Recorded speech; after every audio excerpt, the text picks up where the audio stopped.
And so I just think I had to give myself permission to grieve that change a little bit, Yeah. right? And so it's okay to have joy and grief in the same moment.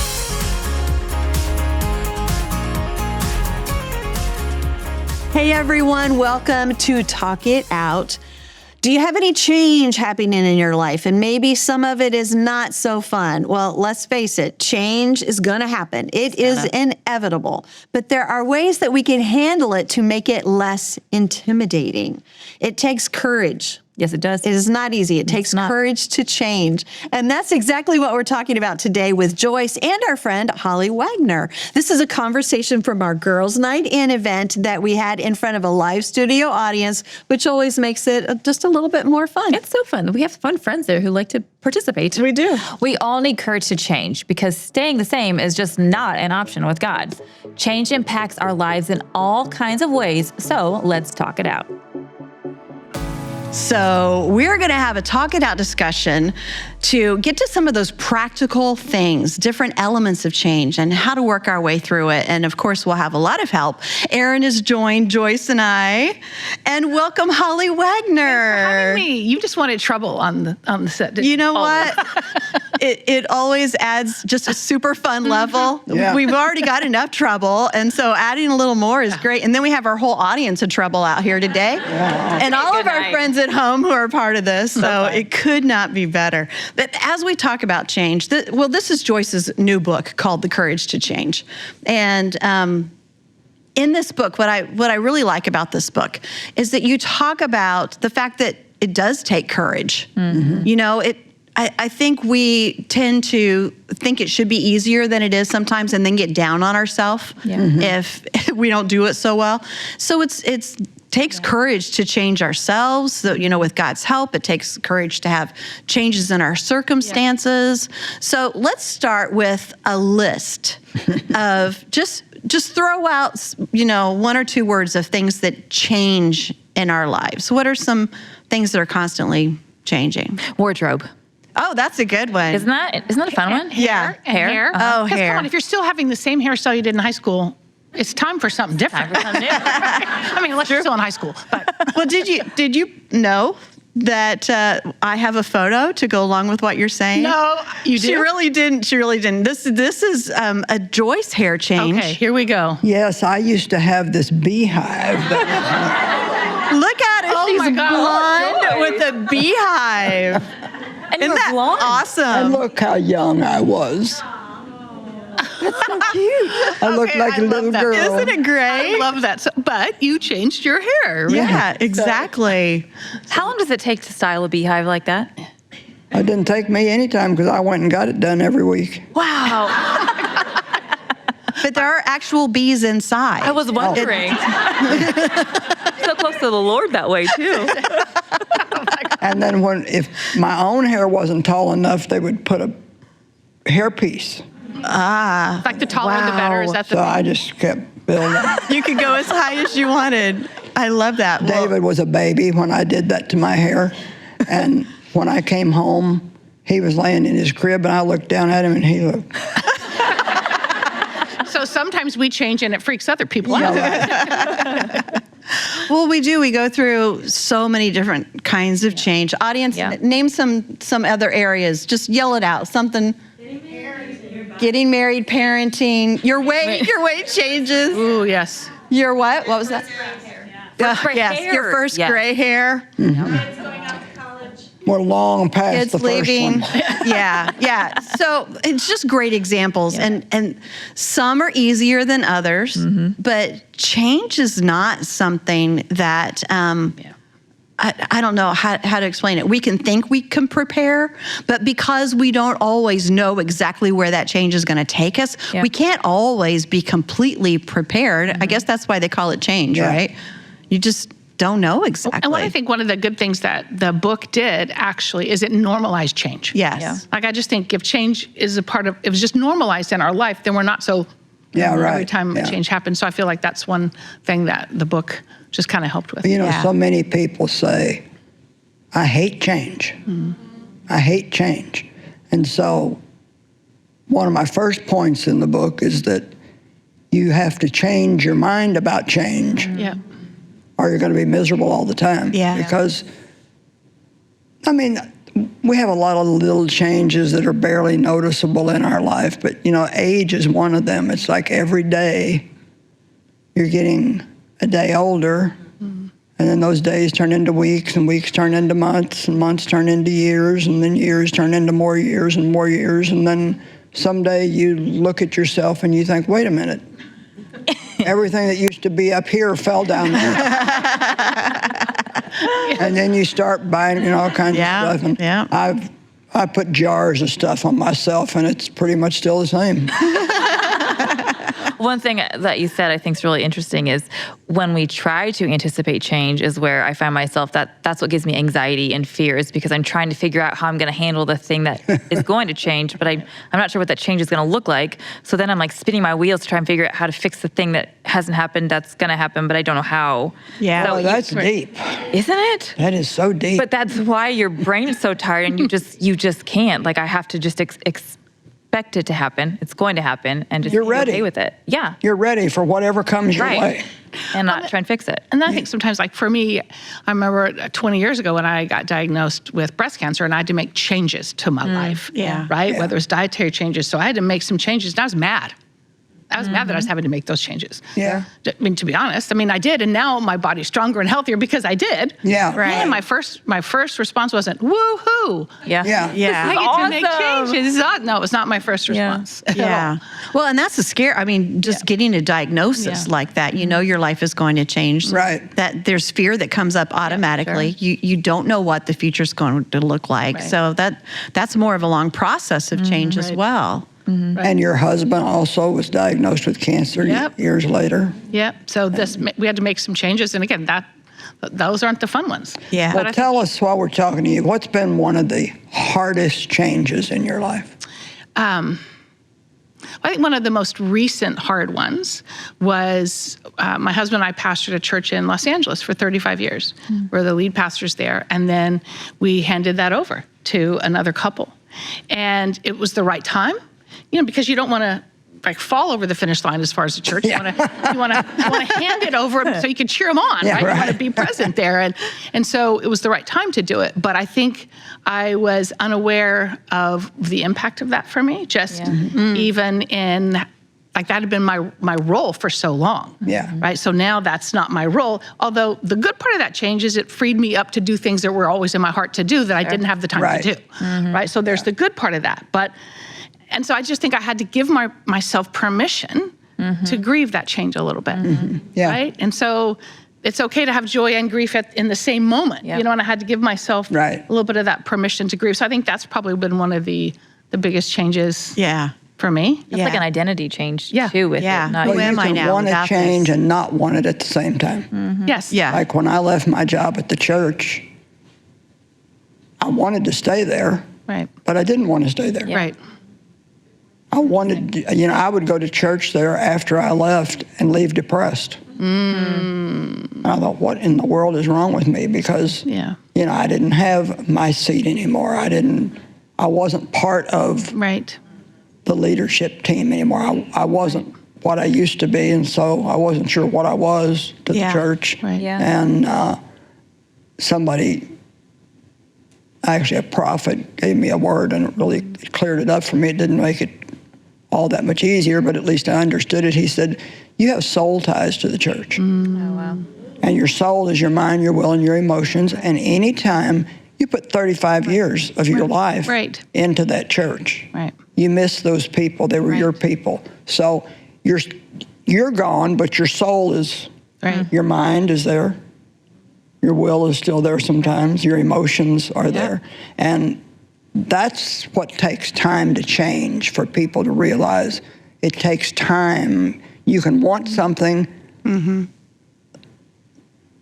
Like I wanted to move on and do the next thing God had for me. But I think it can be really confusing to people when they want to change, but at the same time they fight the change. Yeah, definitely. I found a couple two major changes in my life.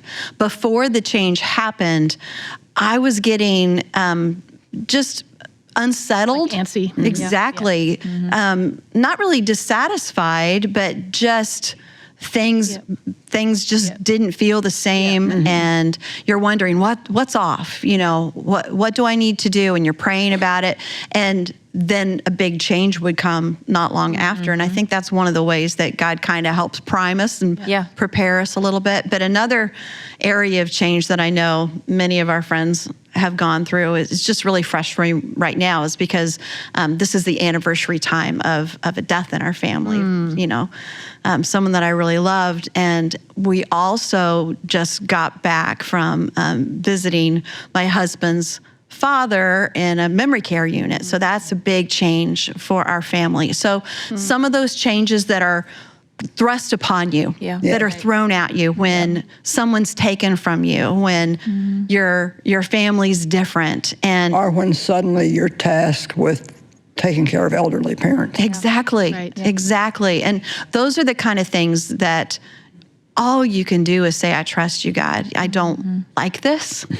I'm hurting, I'm grieving, but I know you still have good in our lives. And you're balancing that precarious thing between, I love you, God, and wow, I don't like this. I don't want this. So those kind of changes are hard. Well, let's talk for a minute about how you can know when it's time to change. Oh, I'm glad you said that, because I have a question for you about your book. Okay. Because in there you talk about, I wrote it down, you talk about how when the brook has run dry.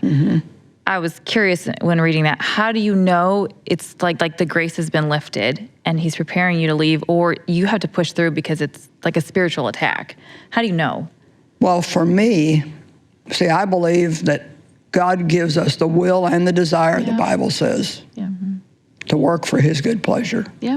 But when you don't have that will and you don't have that desire, to me, that's one of the ways, it's the biggest way that God shows me I that think he's done with something. there's that antsy feeling, and that you just go, ooh, something doesn't feel right. Then I also think for me, when I think about changes, is checking the fruit, right? Because maybe for a season there'd been a lot of fruit doing something this way, right? And then now it's time to change. But sometimes I have to own the fact that I was very committed to that way. That was the fun way to do it, or I liked that way. But then you got really good at it and comfortable really with it. good at doing it that way. But then the fruit started to change, because it's, whether it's a new wineskin that's kind of, we need to fill a different way. And so I think sometimes for me, that's also when they're... And then we're always having to, especially me at this point in my life, I'm always having to let go of things and turn them over to other people. It seems like the best way to operate our lives is just to live always open-handed, because I know for me, when I feel myself holding things too tightly is when God tends to come around and say, all right, well, then that's mine. I'd like to take that back now. And that's when the change comes, when it's mine. I'm doing so good. I remember when God said to me, I was pulling into the church and parking lot one night, and he said, I'm done with you here now. And I was like, well, how are you going to run this place without me? And he just said, I don't need you sitting here gawking at the pastor. I need you other places. And okay, well, it's kind of nice when God says, I don't need you here anymore. Well, that whole definition of grace is so important, because it really is something that God is giving us that we don't deserve anyway. Right. So we have no claim on it. We have no hold on it. Right. So when God's ready to move someone else in or to move something else to us, that's the way that it shifts. But that change does not feel good always at the time. And, sometimes it does. Sometimes he brings us what we want and does wonderful things. But when that grace is starting to lift, you're right, Erin, it's that first thing is the question of, is this that? Right. Or is this Satan just coming against something that I'm supposed to do, and I need to dig in and fight harder? Well, that's why if it's an important thing, you want to test it out and wait a while. Yeah, that's really helpful. I didn't feel like going to work today, so I must need another job. That's not what we're talking about. Well, when you came to work here 20 years ago, share with the people. It was hard for you, wasn't it? It was. We at that time we were not looking to make a change. We had to ask you how many times? 3 or 4. Yeah. So, but we were very happy where we were with what we were doing in our church with our friends. Knew we were doing what God wanted us to do, which is huge. And then this opportunity came up, and we just said no. Thank you so much. It was an honor. It was like, wow, God, thank you. But no, we're not supposed to do this. And then the third time, my husband says, we probably should pray about this. Well, there's that. Yeah. So we did, and I went to a conference, met with Joyce, and my best friend, Amy, and I were at the conference, and after that night, we just sat in the hotel room, and both of us bawled because we knew. I knew that I knew that I knew, and she knew that I was going to be leaving. And that's what we were supposed to do and it's so interesting what you're talking about with grace, because God's grace had definitely lifted from where I was, but I was fighting to keep what I enjoyed, keep what I was comfortable with. Right. So yeah, that's a great example. And wow, now I look back at that, and if I did not say yes to that change, I would have missed so much that God had for me and for our girls, and they met their husbands, and to be a part of all of this. Right. And this opened up a door for you to be able to do a lot of the things that were in your heart to do. Yeah, right. Whether it's ministry or job, we're all interim, right? Unless unless we're going to live forever, which we will in heaven, but here on earth, we're all interim. Like we all get to have something, whether it's a job or for a season. Right. Right? And then somebody else gets to come and take that, and we do something different. Hopefully, mentor younger people or whatever. But we're all, and I think sometimes for me, looking back, I was like trying to hold on as if I was going to be around forever. Well, one of the girls that's here today, she told me when I was going out, she said, do you realize that 4 generations of my family have grown up on your teaching? Wow. She said, my mother, me, her daughter, who works for me now, and her granddaughter. That's amazing. And so that's like, wow, I've been around a long time.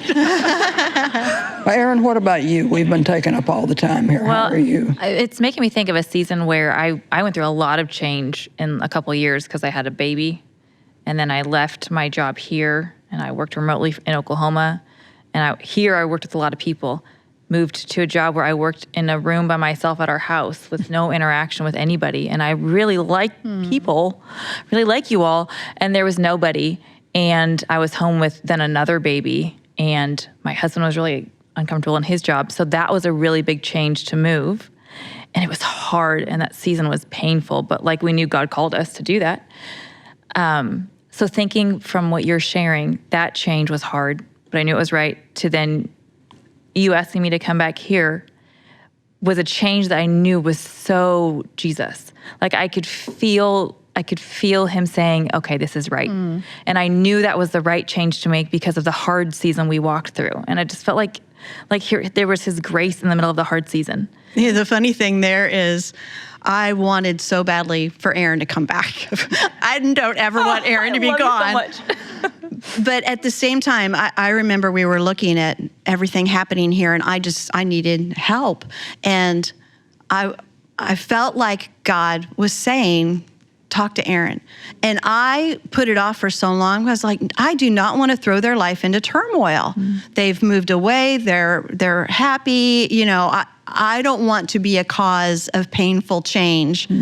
And eventually I just knew it's up to you. Yeah. It's not up to me. And if God keeps laying something on your heart, you better do it. Right. And even though I was really uncomfortable, and when I talked to her, I was like, I am so sorry to even bring this up, but would you be willing to come back? And she's like diving into my lap, saying, yes. I'll go get my bag. The kids can meet me. What I learned in that season, which has been so important to me, and I can see, like you teach, Joyce, God will show you things. I learned to let go, to open my hands during that season. My plans are not my own. And Mike and I think we know what's best for our family was this way.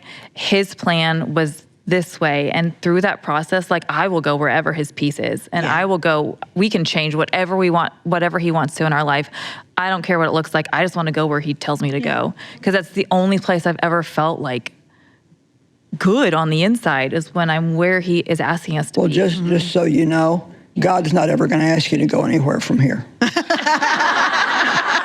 I think he told me that. Yeah, The day I told her. So see now, confirmation. Thank you so much. I'll make sure to write that down. I like that.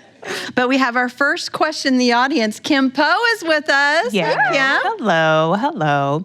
So, okay, my life changed drastically after divorce. So I was married 20 plus years and all of a sudden, boom, so I'm single. So I am wondering what type of guidance or wisdom or just help that you could offer to women who just came to a change that they didn't anticipate. Good question. So. Any thoughts on that one? It's a good question. Go ahead. You've pastored 35 years. Yes. Yeah, it's a good Feel question. free. Yeah. Sorry about that. I think that's the kind of change that nobody really wants, whatever circumstances led to it, it's still a really challenging one. So I'm sorry. And I think one of the things that I would just say is that it's not the end. I mean, it's the end of that, but it actually is, there is a new beginning Right. ahead. Yeah. And a new season ahead. However you got to it, there's this new season ahead. And so I would just say, take a deep breath, and ask God, what's in this next season? And then the other thing I would say, which honestly, I feel like this is probably the truth with a lot of changes we go through, is who's in your circle, right? Who can you, who are you fully known by, right? Who's in your circle that can walk with you, especially in a season like this? Right. You don't want someone who's angry and bitter, Yeah. right? And hates all men because they all bad or what, that's not going to help you, right? In this next season to keep your heart, in the right way. So I just would say that friends are really good, but the right kind of people speaking into you, I think that would be my pastoral counsel there, is get some good voices around you. And it's a new And day. cling as close to God as you possibly can. And that, yes. And that. And that. Then there's that. Because it must feel, with a change like that you didn't expect. I thought my life would look different. Right. So now you're looking at, what does this life look like? And to know that you're never alone in it. Yeah. And there's probably hundreds of women watching right now. Yeah. That their husband has just Yeah. left them, found somebody else, don't want to be married anymore. I know a woman who's been married many, many years, and her husband, for no particular reason, he wasn't seeing any other woman. He just said, I just don't want to be married anymore. Mm-hmm. Oh. Painful. That's terribly hard stuff. And that's hard on women. I mean, I was married to a guy that ran around with other women all the time and was unfaithful, and it was hard. I mean, hard. Yeah. And I didn't know God then hardly at all. I was saved, but I didn't have any real knowledge of the Word. I didn't. All I knew to do was just keep putting one foot in front of the other. And sometimes in life, that's all you can do. That's right. You just keep putting one foot in front of the other, and God will guide you and get you where you need to be. Yep. At one point, you'll look up to, and you'll say, "Wow, look where that's gotten me. Look what God has brought me to." Right. Yeah. So that's important. And it is okay to grieve that, like to grieve that and have hope at the same time. Right. Where God's going to take you. So. Yeah. All right, we have another question. Where's Erin? Hey, Erin. The other Erin. Her question's going to be so good. Her name is Erin. So I feel like it's going to be so good. It's the Erin corner. Okay. So I'm a planner, especially because I'm a single mom. So that's my way of navigating that whole situation. And I like to be in control, obviously, and consistency. But I'm in this stage now where I have a 13-year-old. And, how do I have a better attitude about change? Lots of things are Why are changing you with looking at me? 13-year-olds. Because you are the sage. I'll tell you, attitude is everything. I was having a bad day a couple weeks ago. Just, I got up in one of those moods where for no reason whatsoever, I just felt grouchy. You do too? Yeah. It just makes me feel not alone. Yes, we're all in this. Doesn't happen a lot, but that day I was like, and I told Dave, I said, I'm just grouchy today. I was just like, everybody leave me alone. Of course, when you want everybody to leave you alone, that's when nobody does. Oh, that's the truth. But anyway, I thought, I'm going to listen to myself and see what I'm saying on TV today.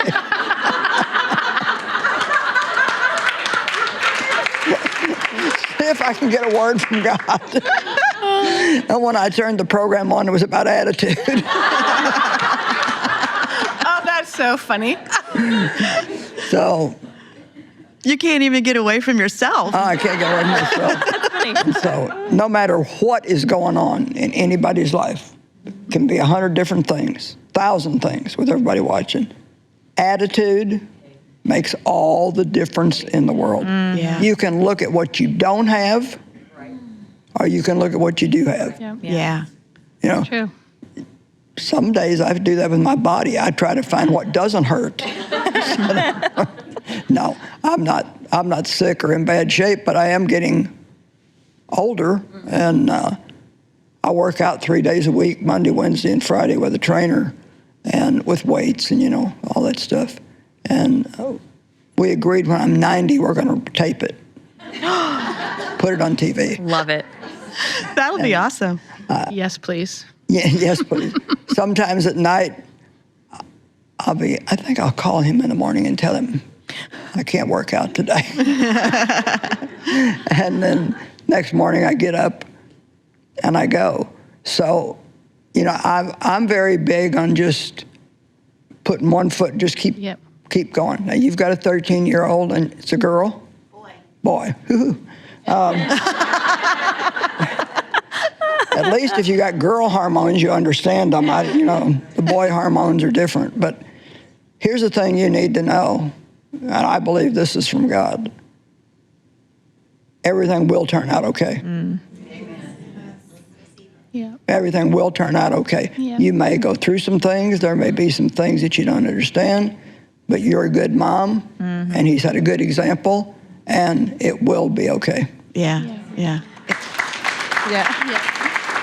How many can relate to what Erin was saying about control being a big part of? Oh, I'm not. No.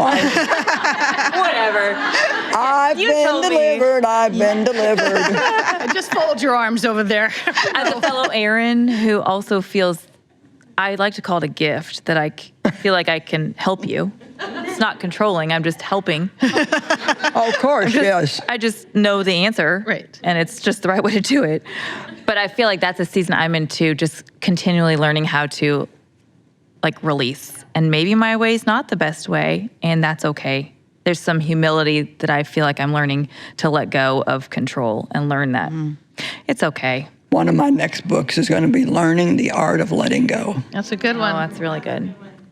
Yeah, it's really good. Yeah, one of the things that I find most difficult about change, because in general, I kind of crave change. Like I look for it, I like it, but with change, the thing that I find really hard, really painful, are the things that I lose in that change. Yes. You know, what are the things that are being, like, as I would say, taken from me is how it feels sometimes. And it's not always that, but it's those things that are slipping away. Right. And talk about attitude, I've really prayed that God would help me to see instead the things that I'm getting. You know, this is what I'm losing, but this is what God's giving me. That's really and good. so it's usually a good trade. Yeah.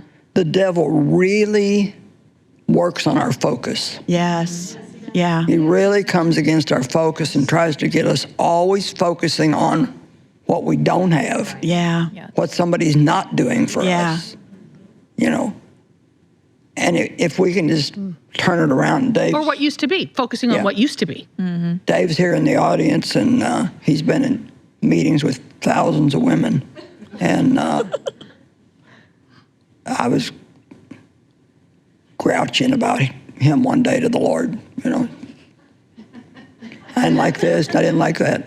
And God had me make 2 lists. He said, I'll write on a piece of paper everything you don't like, and write on a piece of paper everything you do like. And And I was kind of embarrassed when I got done because there was like that much I didn't like, and like, that much I did like. And so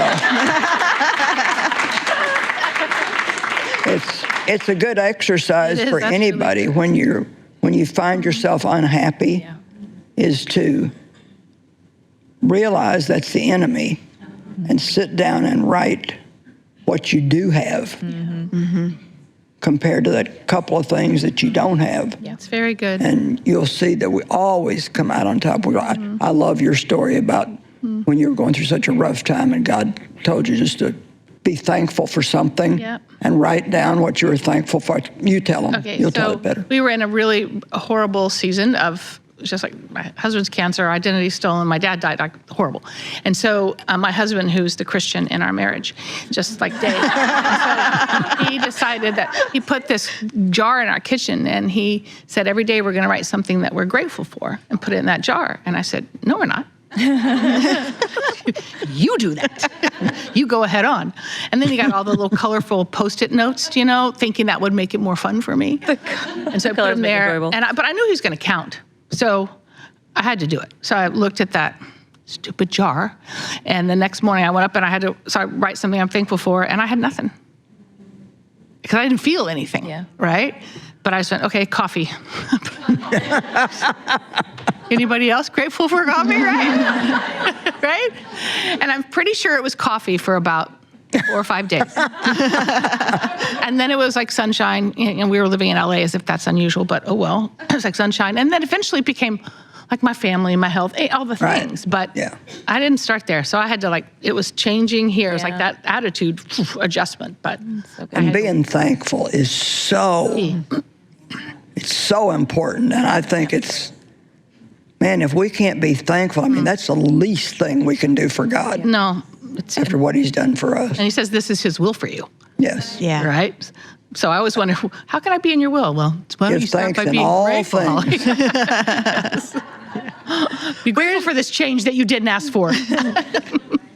Did you start to find it easier to find those things that you were grateful for? So it just became changing. And did it help bring you out of the... Yes, it totally broke that whole funky attitude I found myself in. Yeah. So, well, we have a question from Jackie. Where's Jack? There she is. Hi, Jackie.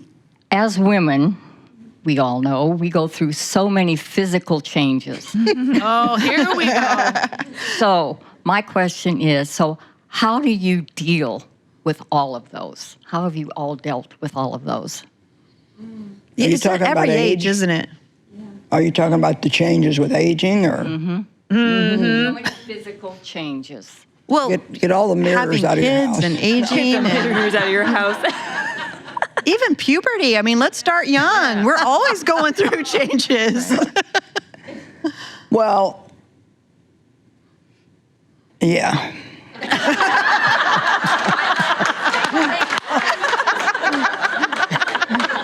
I love that so much. You gave us all so much hope just now. Thank you.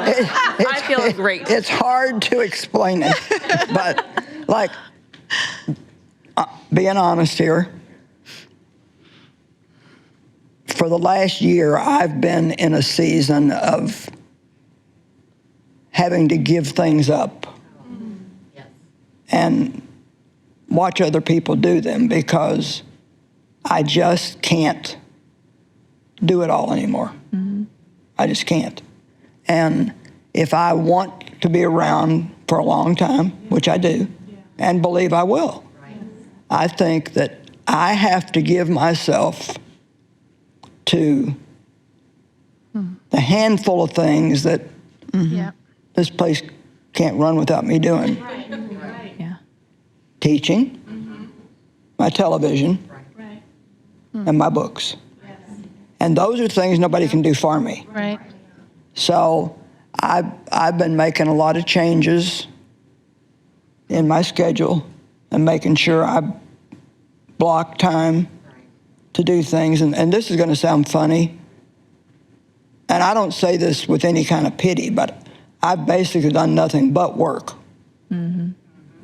for 40 years. I mean, that's all. I mean, all those things are challenging for me. I miss them. I still miss going out of the country But I know that I'm doing the right thing. I know that. I would be so foolish because, see, I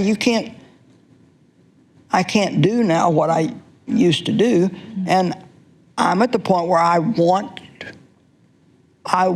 to have some life besides just work. Yep. You know, I've never had a vacation where I didn't work.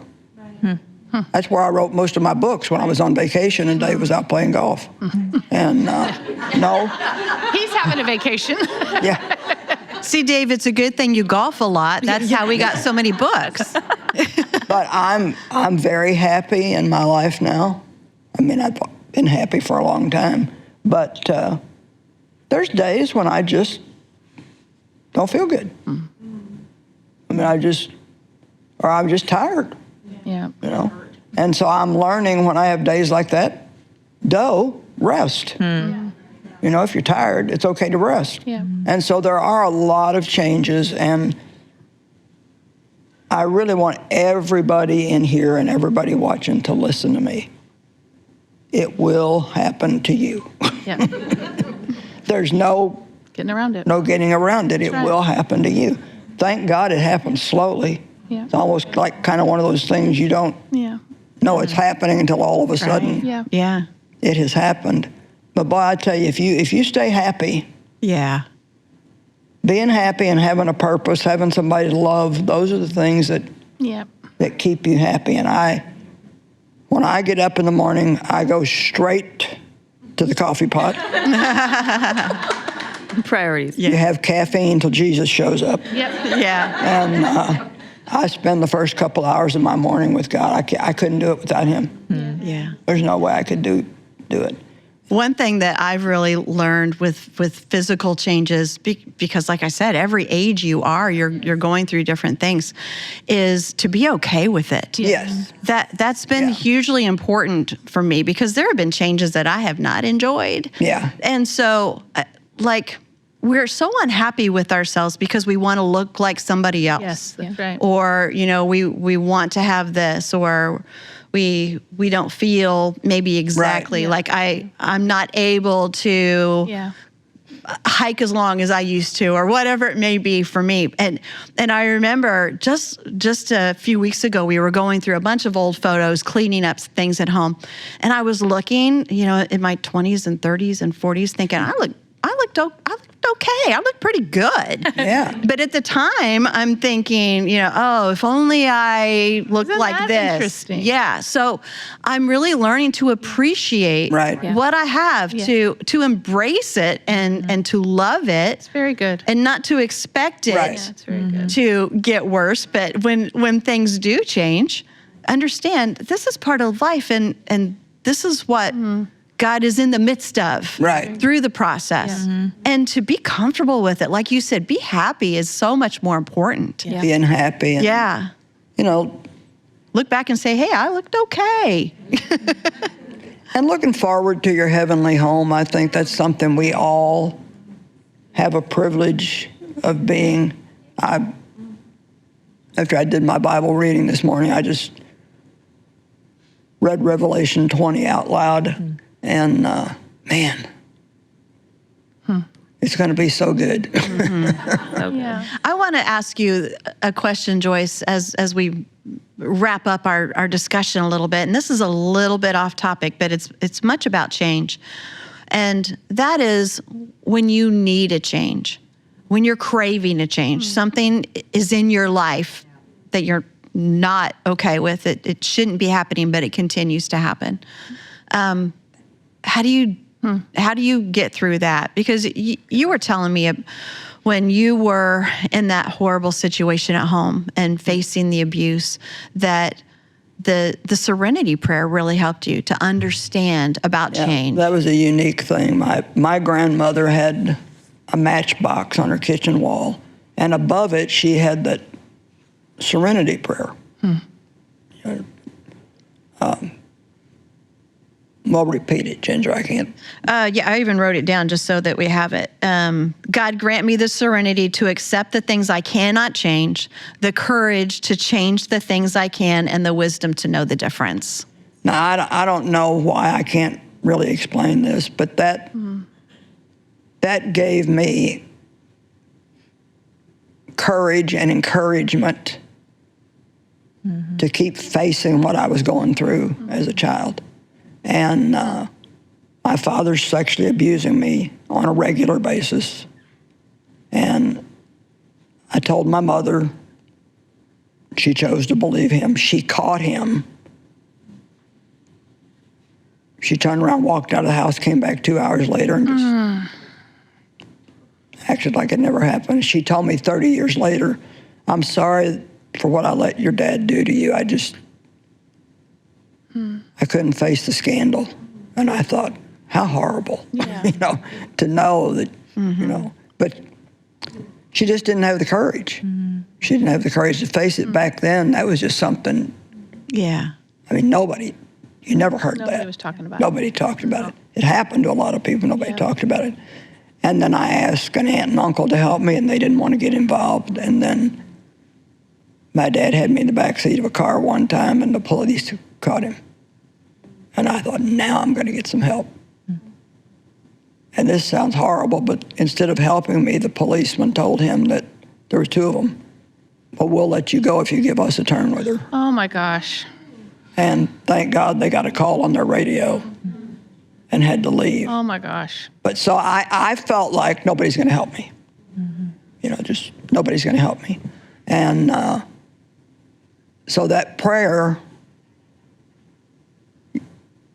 helped me to accept the things I cannot change.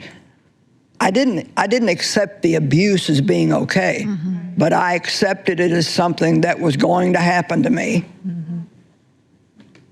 usually once a week. But as soon as I was 18, I was leaving. And that's exactly what I did.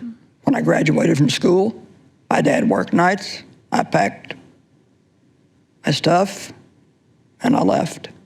And it gave you the courage to do that when the time was... Well, I knew that I couldn't do anything about the situation. And so, and I'm not saying that if somebody's beating you, you should just accept that or, you need to protect yourself and be safe. But I was a kid. I couldn't do anything. Yeah. I couldn't get away from it. And I was, I even think now sometimes, was I wrong in not just making enough noise that somebody would eventually listen to me? But, I was a kid. And I was petrified of my dad. I was really scared of him. I even wrote him a letter asking him to stop and telling him how it made me feel. And anything I tried to do to get out of it would just make him madder. Wow. And so that helped me, I think, in more ways than one, because there's a lot of stress in fighting against something you can't do anything about. Yes.